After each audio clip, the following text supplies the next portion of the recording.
আল্লাহ তাআলা বলছেন বেঈমান নাফরমান পাপীর সারা জিন্দেগির আমল কর্ম আল্লাহ বলছে ওই তুষের মতো, ওই ছাইয়ের মতো, যে ছাই এমন জায়গায় স্তূপ দিছে যে কিছুক্ষণের মধ্যে একটা ঝড়ো বাতাস এসে এই ছাই সব উড়াইয়া ফেলছে, আর একটা ছাইও আর ফিরাইয়া আনার সুযোগ নাই।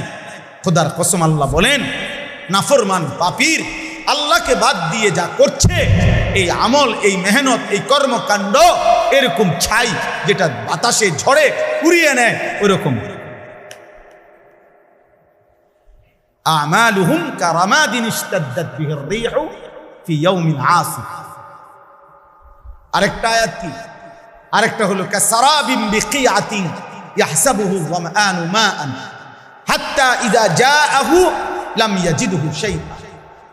আল্লাহ বলে নাফরমান পাপীর সারা জীবনের কর্মকাণ্ড ওই রকম মরিচিকার মতো, যে তৃষ্ণার্ত ব্যক্তি প্রখর রৌদ্রের মধ্যে দূরে তাকিয়ে দেখে পানি থই থই করতেছে, যখন পানির কাছে গিয়ে যায় দৌড়াইয়া গিয়া দেখে কিছুই। কাসারাবিন মরিচি, যে ভাবছিল ওইগুলো পানি, এই যে আমাদের এসে ফ্রিজ ডালা রাস্তার মধ্যেও প্রখর রৌদ্রে দূরে তাকায় দেখলে বোঝা যায় যে মনে হয় যেন কি পানি ঝকঝক করছে, কিন্তু কাছে গেলে কি? আল্লাহ কোরআনে উদাহরণ আছে। আল্লাহ তাআলা বলছে সমস্ত নাফরমান, আল্লাহ বলছে কুল হাল নুনাব্বিউকুম বিল আখসারিনা আমালা আল্লাযীনা যাল্লা সা'য়ুহুম ফিল হায়াতিদ দুনিয়া ওয়া হুম ইয়াহসাবুনা আন্নাহুম ইউহসিনুনা সুনআ। আল্লাহ বলছে সমস্ত পাপী নাফরমান, সমস্ত হারামখোর, আল্লাহর অবাধ্যতা করে উপার্জনকারী যা করেছে দুনিয়ায়, আল্লাহ তাআলা বলে খাসারা, খাসারা, লস, লস, ক্ষতিগ্রস্ত, ক্ষতিগ্রস্ত। যারা মনে মনে ভাবছিল আমি বড় সুন্দর সুন্দর কাজ করেছি, হুজুর বিল্ডিং করেছি দেখার মতো, একটা বাউন্ডারি ওয়াল দিছি ছায়া থাকার মতো, একটা গেট করছি 3 লাখ টাকা SS5 এর গেট, এক একটা দরজা বিশ্বাস করেন হুজুর একদম মালয়েশিয়ান সেগুন কাঠ, 1 লাখ টাকার কমে একটা দরজা নাই। ইয়াকুলু আহলাকতু মালাল লুবাদা, দুনিয়ার সাজানোর জন্য অনেক টাকা খরচ করছি। আল্লাহ তাআলা বলেন ও ভেবেছিল অনেক সুন্দর কিছু করেছে, আসলে ও খাসারা, ও লস, লস, ক্ষতিগ্রস্ত, ক্ষতিগ্রস্ত। আখসারিন, ও ক্ষতিগ্রস্ত।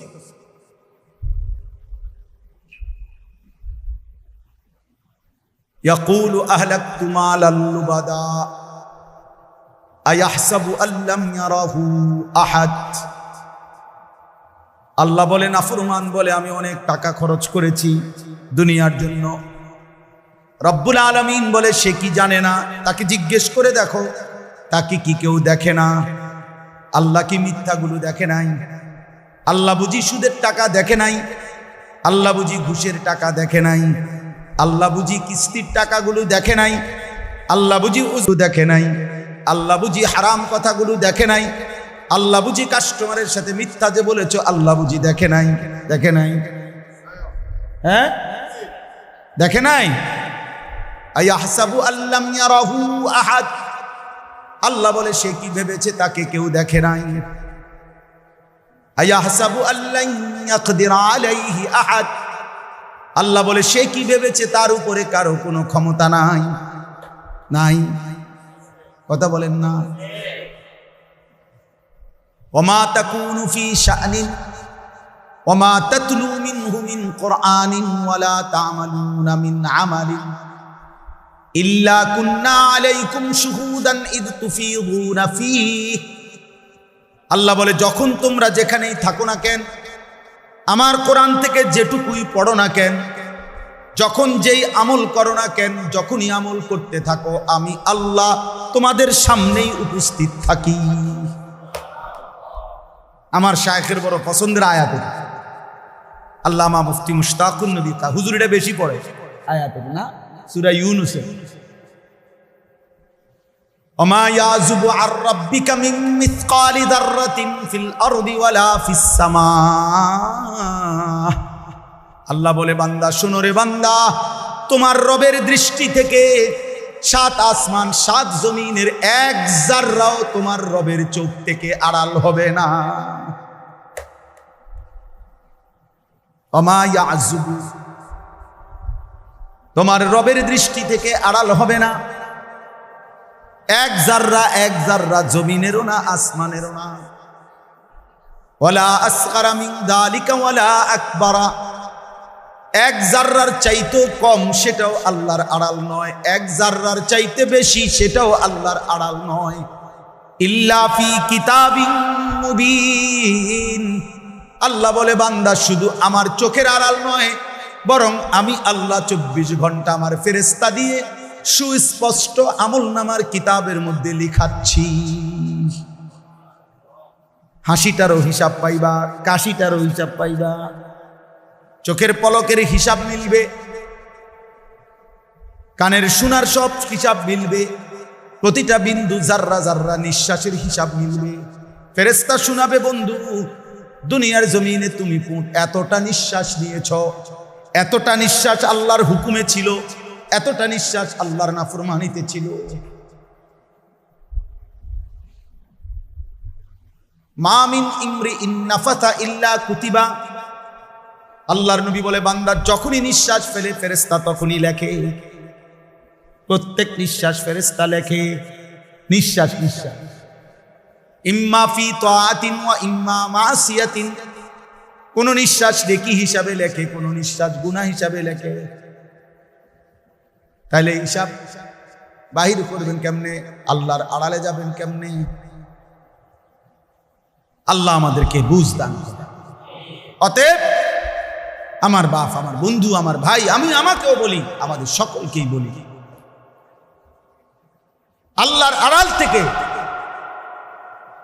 যাব কিভাবে, যাব কিভাবে? তাহলে সর্বশ্রেষ্ঠ নিয়ামত ঈমান। বলেন শ্রেষ্ঠ নিয়ামত কি? ঈমান শ্রেষ্ঠ নিয়ামত। ঈমান হারা তো সর্বহারা। এবার আসেন এর পরের কথা। ঈমানের পরে যাকে আল্লাহ তাআলা ঈমানের দৌলত দিয়েছেন, ঈমানের নিয়ামত দিয়েছেন, তার কাছে আল্লাহ তাআলা কি চান? প্রত্যেক মুমিনের কাছে আল্লাহ যাকে ঈমান দিয়েছেন তাকে তো আল্লাহ সর্বশ্রেষ্ঠ নিয়ামত দিয়েছেন, নাকি? এটা বুঝছেন তো না? এবার ঈমানদারের কাছে, প্রত্যেক মুমিনের কাছে যাকে আল্লাহ ঈমান দিয়েছেন তার কাছে আল্লাহ কি চান? আল্লাহ তাআলা চান তাকওয়া। আল্লাহ তাআলা চান কি? তাকওয়া। ঈমানের পরে মুমিনের কাছে আল্লাহর চাওয়া তাকওয়া। বলেন কি? তাকওয়া। আল্লাহ বলেন এবার আমি তোমার কাছে ঈমান আমি তোমাকে দিলাম, এবার আমি তোমার কাছে তাকওয়া চাই। ঈমান আর তাকওয়া এই দুইটা যখন আমারে বুঝাইয়া দিবা, তো আমি আল্লাহ ওয়াদা করলাম আমার কমপক্ষে সবচেয়ে ছোট 10 দুনিয়া বরাবর জান্নাত সর্বশেষ ব্যক্তি হলেও তোমাকে দেব। আর বড়র কোনো হিসাব নেই, আরো বেশি। উইদ্দাত লিল মুত্তাকিন, আল্লাহ বলে আমার জান্নাত বানানোই হয়েছে মুত্তাকিদের জন্য। জান্নাত বানানোই হয়েছে মুত্তাকিন। উইদ্দাত লিল মুত্তাকিন আ'দাতু লিইবাদিয়াস সালিহিন। হাদিসে কুদসিতে আছে, আল্লাহ বলেন আমার নেক বান্দাদের জন্যই আমি জান্নাত বানিয়েছি। তাহলে তাকওয়া। এখন তাকওয়া মানে কি? আল্লাহ যেটা আমাদের কাছে চায়, তাকওয়া মানে 2 জিনিস। 1 নাম্বার হলো গুনাহ ছেড়ে দেওয়া, 2 নাম্বার হলো আদেশ পালন করা। 1 নাম্বার কি? আবার বলে শোনেন, গরম লাগলে কোনো অসুবিধা না, গরম লাগলে মরতেন না, গরম লাগলে মারা যায় না, মরলে আরো আগে মরে গেলেন, গরম তো আরো আগে দিনও ছিল। তো কাজে এটা নিয়ে তো টেনশনের কিছু নেই। গরম লাগে আল্লাহর জন্য, এটুকু গরম সয়ে যদি এই ঘামের বিনিময় রব যদি বলে মাফ করে দিলাম, কেমন হবে? বলে কোরআনুল কারীমের মধ্যে স্পষ্ট আছে, সূরা তাওবার মধ্যে।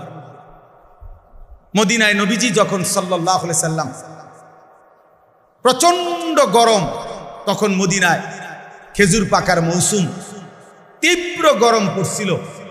এরকম সময়ে আল্লাহর নবী তাবুকের যুদ্ধে 30,000 সাহাবী নিয়ে নবীজির জীবনের সবচেয়ে দূরের যুদ্ধে রওনা দিছিলেন। ওই যুদ্ধটাই ছিল নবীজির জীবনের সবচেয়ে দূরের সফর। প্রায় 16 থেকে 17 দিন পায়ে হাঁটার রাস্তা, এত দূরত্ব।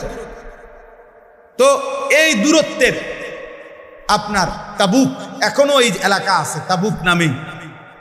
তো এই রওনা যখন দিছে তখন মদিনার মধ্যে তীব্র গরম ছিল। এমনিতেই আরবের গরম আমাদের চাইতে বেশি না, কথা বলেন না? তো ওই সময় ছিল আরো বেশি। যেমন আমাদের হজ্জের সময় তীব্র গরম, এইবারও হজ্জের সময় আরাফাতের ময়দানে যখন বাইরে দাঁড়াইছি, আমি ফুলচুয়ার হজরতের সাথে দাঁড়াইছি, আমাদের হজরত মৌলানা মুফতি আবু সাঈদ দামাত বারাকাতুহুল আলিয়া হুজুরের সাথে দাঁড়াইছিলাম আরাফাতের ময়দানে দোয়া করার জন্য। মনে হয় যেন গরমের রৌদ্রে মানে পাওটা যেন পুড়ে গেছে, মনে হয় যেন আগুনের গোলা মারতেছে, এত গরম, এত তীব্র গরম। তো মদিনায় তখন তীব্র গরম ছিল, ফল পাকার মৌসুম খেজুরের। আল্লাহ নবী সাল্লাল্লাহু আলাইহি সাল্লাম রওনা দিছেন, সাহাবারা রওনা দিছেন। মদিনার মুনাফিকরা, নামদারি মুখোশধারী মুসলমান মুনাফিক, হৃদয়ে যাদের ঈমান নাই, মুখে যারা মুসলিম বলতো, এমন মুনাফিকগুলো মুসলমান সাহাবীদেরকে টিটকারি করতেছিল আর বলতেছিল, লা তানফিরু ফিল হার। এইটা কোরআন শরীফের আয়াত না? কোন সূরা? সূরা তাওবা। লা তানফিরু ফিল হার, এই গরমের মধ্যে তোমরা বের হইও না, সাবধান। এনতিকা বেশিতে বেশি জংশন পর্যন্ত যাইতে পারবা, এর বেশি মনে হয় যাইতে পারতে না। এই গরমে মইরা শীতে দেখবে, মানে এত গরম। আর কোথায় তাবুক? তোমরা তো পথেই মারা যাইবা সব। এই ঠাট্টা করছিল আর হাসতেছিল, দেখছো যে কেমন বেকুব, এই গরমের মধ্যে বুঝি মানুষের যুদ্ধে যায়। এই তখন আল্লাহ তাআলা বলছে, বন্ধু জবাবটা আমি দিচ্ছি, আমি জবাব দিচ্ছি দোস্ত। আল্লাহ বলেন, আপনি বলেন বেঈমান মুনাফিক রে, কুল নারু জাহান্নামা আশাদ্দু হাররা। এই নাফরমান শুনো, জাহান্নামের আগুনের গরম তার চাইতে অনেক বেশি গরম। ফালিয়াদহাকু কালিলা ওয়ালিয়াবকু কাসীরা। আর আল্লাহ বলছে, বন্ধু বলেন ওদেরকে কম হাসতে, বেশি কাঁদতে বলেন। জাহান্নামের আগুন তাদের জন্য অপেক্ষা করছে। আর আমার এই মুমিন বান্দারা এই গরমের ঘামে, এই ঘামে তাদের ঘাম মুছতে মুছতে জাহান্নামের আগুন নিভাই দিতেছে, আর ওদের জন্য জাহান্নামের আগুন অপেক্ষা করছে। কম হাসতে বলেন, মস্কারি করো, মস্কারি, উলামায়ে কেরামকে নিয়ে মস্কারি, আল্লাহর ইবাদতকে নিয়ে মস্কারি। চলো, ইন্নাল্লাযীনা আজরামু কানু মিনাল্লাযীনা আমানু ইয়াদহাকুন। আল্লাহ বলেন কোরআনে, আজকে নাফরমানরা, পাপীরা ঈমানদারকে নিয়ে হাসে, ইয়াদহাকুন। আল্লাহ ওয়াদা দিছে, আল্লাহ ওয়াদা দিছে, মুমিন তুই ঘাবড়াইস না বান্দা, সিজদা দে আমার বান্দা, গুনাহ ছেড়ে দে বান্দা, নাফরমানি ছেড়ে দে বান্দা। আমি আল্লাহ ওয়াদা দিলাম, ফালিয়াউমাল্লাযীনা আমানু মিনাল কুফফারি ইয়াদহাকুন। সেদিন হাসরের ময়দানে আমার মুমিন বান্দা এই বেঈমানদেরকে নিয়ে হাসবে। আজ বেঈমান তুই হাস, সেদিন আমার বান্দা হাসবে। আখিরাত আল্লাহর ওয়াদা, আল্লাহর ওয়াদা এটা। এই জন্য দয়া করে, গরম কোনো সমস্যা না, বিনিময়ে যদি আল্লাহ মাফ করে দেয়, কি বলেন, যদি আল্লাহ মাফ করে দেয় তাহলে কম পুঁজিতে বেশি মুনাফা, কম কষ্টে বেশি পুরস্কার। আল্লাহ আমাদেরকে মাফ করে দেন। চলেন, আমি দেরি করব না, আমি তাড়াতাড়ি করতেছি। আমার এই আয়াতের অর্থ বলার জন্য আমি যাচ্ছিলাম কাছে। তো আল্লাহ তাআলা আমাদের কাছে চান তাকওয়া। আমরা এখানে আলহামদুলিল্লাহ সবাই মুসলমান কিনা, মুমিন কিনা বলেন? আলহামদুলিল্লাহ। অতএব আল্লাহ তাআলা আমাদের কাছে চায় তাকওয়া। তাকওয়া মানে দুই অর্থ, গুনাহ ছেড়ে দেওয়া, তারকুল মুনকারাত, ফি'লুল খায়রাত। তাকওয়ার অর্থ হলো গুনাহ ছেড়ে দেওয়া আর আদেশ পালন করা। তাহলে এই দুইটার মধ্যে আপনি বলছি, আমি শুনছেন যে দুইটার মধ্যে প্রাধান্য, এক নাম্বার প্রথম কোনটা? তাকওয়ার মধ্যে প্রথম কোনটা বলেন না, সবাই বলেন। এই জন্য একজন মুমিন জান্নাতে যাওয়ার জন্য, জাহান্নাম থেকে বাঁচার জন্য প্রথম ডিউটি ঈমানের পরে গুনাহ ছেড়ে দাও। গুনাহ ছেড়ে দাও। যেমন মনে করেন সতর খোলা রাখা, এটা কি গুনাহ না নেকি? বুঝেন নাই কথা? সতর খোলা রাখা এটা গুনাহ, আর নামাজ পড়া এটা গুনাহ না নেকি? নেকি। এই দুইটা একই সময়। এক লোক ইমানদার হইছে, এক লোক ঈমান আনছে, এখন তার উপরে নামাজের বিধান, কিন্তু সতর ঢাকা এর আগে ফরজ। আমার নামাজের বাহিরের না, বুঝেন না? তাহলে কি বুঝা গেল? গুনাহ এটা সতর খোলা রাখা, সতর আগে ঢাকতে হবে, এরপরে কি করতে হবে? সেজদা দিতে হবে। সতর ঢাকা ফরজ। নামাজের বাহিরের যে হুকুম ফরজগুলো, এর মধ্যে সতর ঢাকা একটা আছে কিনা বলে? এটা কিতাবে আমি নিজে পড়ছি, এটা বানাই না কথা না। এজন্য বললাম আল্লাহ তাআলার প্রথম চাওয়া মুমিনের কাছে গুনাহ ছেড়ে দাও, গুনাহ ছেড়ে দাও।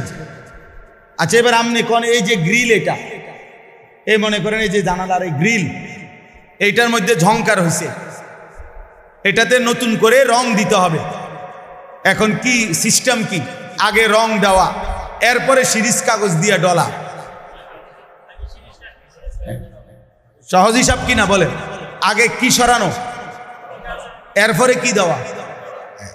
আগে ক্ষতি সরাও, এরপরে উপকার। যে বাড়ির সামনে গেছে ভিক্ষা করতো, কারো বাড়িতে হাত পাচ্ছে কিছু দিতে, এর সময় দেখে বাড়ির দুয়ারে ওই বেটার পোশাক কুত্তা, কুকুর গেউ গেউ করতে আছে। এখন এই লোক প্রথম কি চাইবে? চাউল। বুঝেন নাই কথা? না আগে টাকা। হ্যাঁ না, বুঝেননি হিসাবটা? সে আগে বলবে দোস্ত আল্লাহ দোহাই আমার চাইলের দরকার নেই। এটাই তো আমাদের দেশে কয়, ভিক্ষা থাক কুত্তা সামলা। হ্যাঁ, ক্ষতি সরাও, আগে চাউল দিব পরে। আগে গুনাহ ছাড়ো, আগে হারাম ছাড়ো, আগে নাফরমানি ছাড়ো, আল্লাহর অবাধ্যতা ছাড়ো, একটা গুনাহ ছাড়ো। এবার গুনাহ ছাড়লেই আল্লাহর কসম রব্বুল আলামিন কলিজার ভিতরে ইবাদতের জজবা, মহব্বত, আগ্রহ আল্লাহই তৈরি করে। ইন তাত্তাকুল্লাহা ইয়াজআল লাকুম ফুরকানা ওয়া ইউকাফফিরু আনকুম সাইয়্যাতিকুম।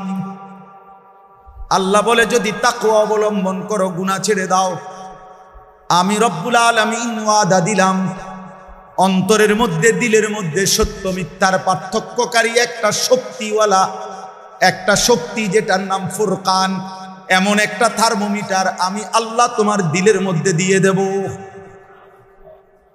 গুনাহ ছেড়ে দাও, গুনাহ ছেড়ে দাও। ওয়াদারু যাহিরাল ইসমি ওয়া বাতিনা। আল্লাহ তাআলা বলে প্রকাশ্য গুনাহ ছেড়ে দাও, গোপন গুনাহ ছেড়ে দাও। ওয়ালা তাকরাবুল ফাওয়াহিশা মা যাহারা মিনহা ওয়া মা বাতান। আল্লাহ তাআলা বলেন কোনো অশ্লীলতা, বেহায়াপনার কাছেও যেও না, প্রকাশ্যেও না, গোপনেও। প্রকাশ্যেও না, গোপনে। গুনাহ ছাড়ো, অশ্লীলতা ছাড়ো। আল্লাহ বলছে ওয়ামান ইয়াত্তাবি' খুতুওয়াতিশ শাইতান ফাইন্নাহু ইয়া'মুরু বিল ফাহশাই ওয়াল মুনকার। যে শয়তানের পথ ধরবা, মনে রেখো শয়তান তো তাকে অশ্লীলতা এবং গুনাহের আদেশই করবে, গুনাহের আদেশ করবে। অতএব এটা আমাদের জিম্মাদারি, এক মুমিনের জন্য প্রথম ডিউটি গুনাহ ছাড়া। মুত্তাকি মানেই বলে প্রথম তাকে বলে যে গুনাহ থেকে বাঁচে। যেমন ফরহেজগার, আমরা বলি না লোকটা ফরহেজগার মানুষ, বলেন কি না? এটা কাকে বলে? কোন আমাদের দেশে সচরাচর যে তসবিহ পড়ে, আল্লাহ বিল্লাহ করে, অজু নামাজ পড়ে, মসজিদে আসা যাওয়া করে, কিছু দান সদকাও করে, এই মানুষে কি বলে, লোকটা মাশাআল্লাহ কি করে, আসলে মূলত এগুলো তো সে করে। আর ফরহেজগার বলে মূলত যে করে না তার,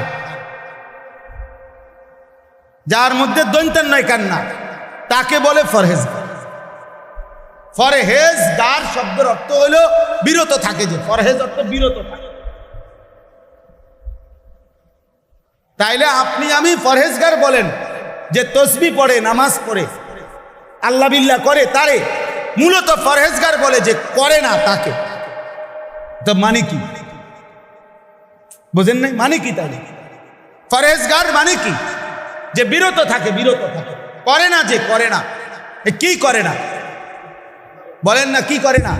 এই যে মিথ্যা বলে না সে ফরহেজগার, যে চুরি করে না সে ফরহেজগার, যে জিনা করে না সে ফরহেজগার, যে নারী দেখে না সে ফরহেজগার, যে হারাম দৃশ্য দেখে না সে ফরহেজগার, যে সুদ খায় না সে ফরহেজগার, যে কিস্তি নেয় না সে ফরহেজগার, যে তার স্ত্রীকে বেপর্দায় রাখে না সে ফরহেজগার, যে তার ছেলেকে বেনামাজি থাকতে দেয় না সে ফরহেজগার, যে একটা গালি দেয় না সে ফরহেজগার, একটা গুনাহ থেকে যে বেঁচে থাকে তাকে বলে ফরহেজগার। আমনে তো চাচা সেজদাও দেন, বিড়িও খান, ঘটনা কি তা? কাকু কারে বুঝান? আমরা কি চিরা খাই? আমরা বুঝি না। আপনি দি মাত্র আসরের নামাজ পড়লেন, বারিন্দার মসজিদ থেকে বাইরে হইয়া একটা গালি দিছে, এক গালিতে মাটির তলের সাপ পর্যন্ত উঠতে গেছে। এমন ডাকাত, হ্যাঁ কি ব্যাপার? কি ধরনের মুত্তাকি আপনি? এই মাত্র মসজিদ থেকে বের হইলেন, আপনি এখন আবার গিয়া চায়ের দোকানে, রঙিন টেলিভিশনের সামনে, নর্তকীর নাচ গানের নাটক, সিনেমার সামনে রাক্ষসের মতো চোখ বড় বড় করে হা করে তাকায় রইলেন। ঘটনাটা কি? এক মুসলমান কত বছর মিথ্যা বলে, এক মুমিন কত বছর নাফরমানি করে। মুসলমান 30 বছর সুদ খায়, মুসলমান 30 বছর ওজনে কম দেয়, মুসলমান 60 বছর পর্যন্ত বিড়ি সিগারেট খাবে,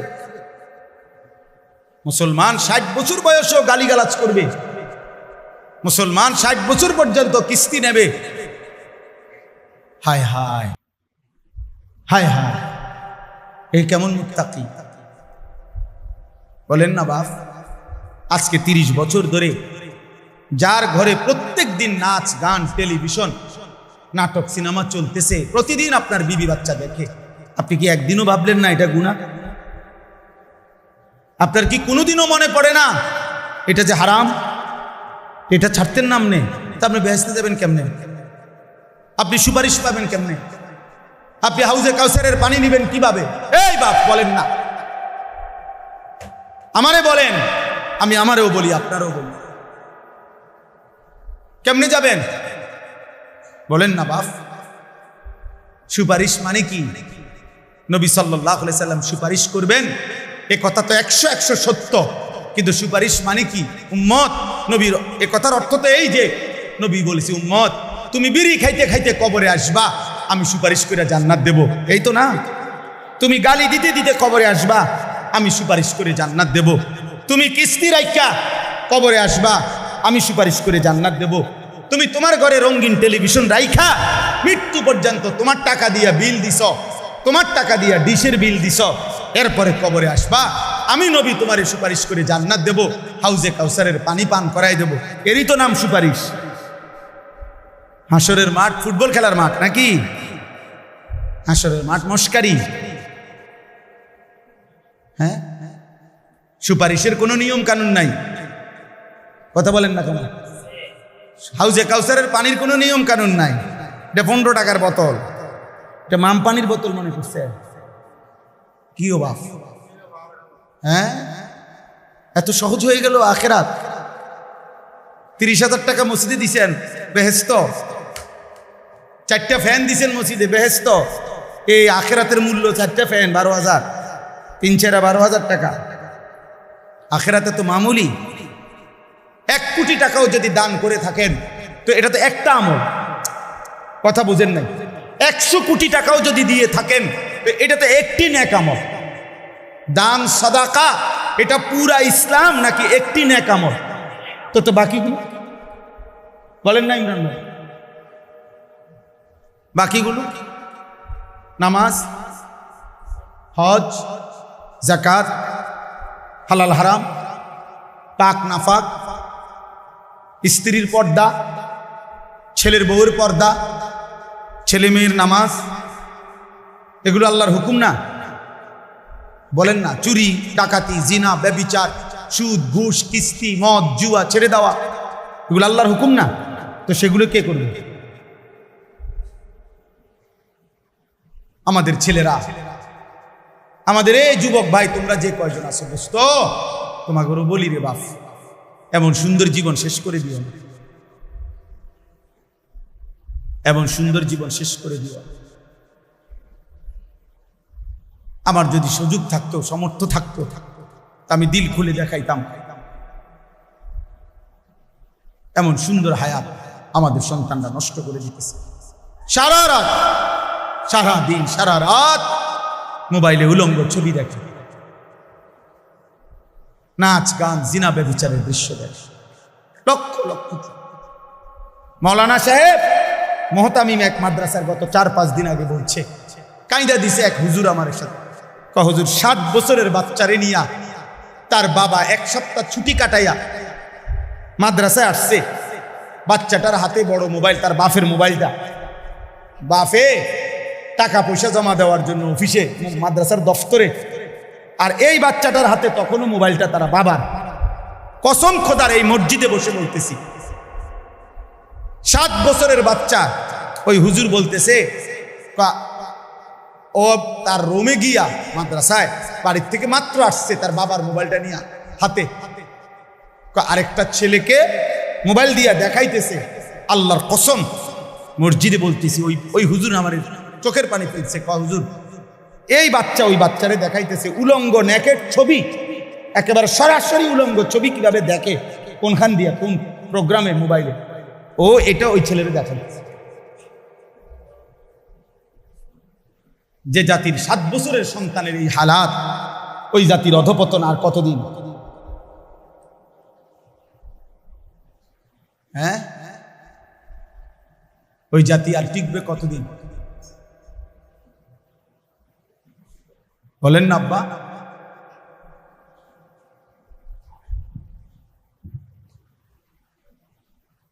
বলেন, এই জাতি বাঁচবে আর কতদিন? টিকবে আর কতদিন? আফসুসের ব্যাপার, আফসুসের ব্যাপার। আমাদের শত শত সন্তান, জীবন মানে একটা মোবাইল, জীবন মানে একটা মোটর, জীবন মানে একটা মেয়ের সাথে সম্পর্ক, জীবন মানে বন্ধুদের আড্ডা। আহা, তার বাবা কে, মা কে, বংশ কি, তার আল্লাহ কে, তার নবী কে, তার দিন কি, ধর্ম কি, কিচ্ছুর খবর নেই। চুল দেখেন, চেনাও যাবে না সে মুসলমানের বাচ্চা কিনা। প্যান্ট দেখেন, চেনাও যাবে না সে মুসলমানের বাচ্চা কিনা। পেশাব করার সিস্টেম দেখেন, সারাদিনে একবারও কদ্দুর টয়লেট পেপার ব্যবহার করে নাই, বুঝাও যাবে না এ মুসলমানের সন্তান কিনা। নাফাক, অপবিত্র শরীর,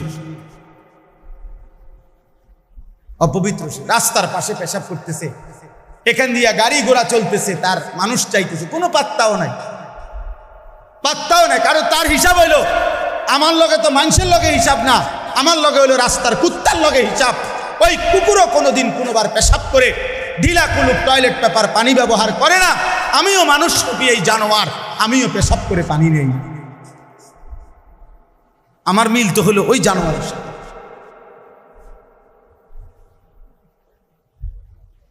আমি মানুষের দিকে চাইয়া লাভ কি? মানুষের লগে তো আমার হিসাব না, আমার হিসাব তো পশুর সাথে। বাবার ওই দিন আপনি শুনেন, ওই দিন আমি দেখলাম এক ভাই, এক লোক ট্রাকের থেকে সিমেন্টের বস্তা নামাইতেছে। বিশ্বাস করেন, আমি নিজে দেখছি। ওই দেখেন, ওই অপদার্থরে দেখেন, ওই গেটের সামনে দাঁড়ায়া ছবি উঠাইতেছে। তো এই বেচারা সিমেন্টের বস্তা নামাইতেছে ট্রাকের থেকে গোডাউনে। আমি তাকাইয়া রইলাম, বিশ্বাস করেন তার সারাটা শরীর থেকে ঘাম কাকে বলে, আমার কাছে মনে হয় যেন ঘামে ভিজা রয়েছে বেচারা, মানে পানিতে চুবানো মনে হয় যেন, এই পরিমাণ ঘাম ঝরতেছে সারাটা শরীর থেকে। একটা একটা সিমেন্টের বস্তা নামাইতেছে। আমি খবর নিলাম সর্বোচ্চ এক বস্তা সিমেন্ট ট্রাকের থেকে নামাইয়া গোডাউনে রাখলে সর্বোচ্চ 10 টাকা, হ্যাঁ 5 টাকা 7 টাকা। আচ্ছা ভাই আমি 10 টাকাই ধরলাম, তাইলে 50টা সিমেন্টের বস্তা নামাইতে গিয়া খোদার কসম তাকে 50 বার কোমরটা বাঁকা, নাইলে সে সিমেন্টের বস্তা নামাতে পারে না।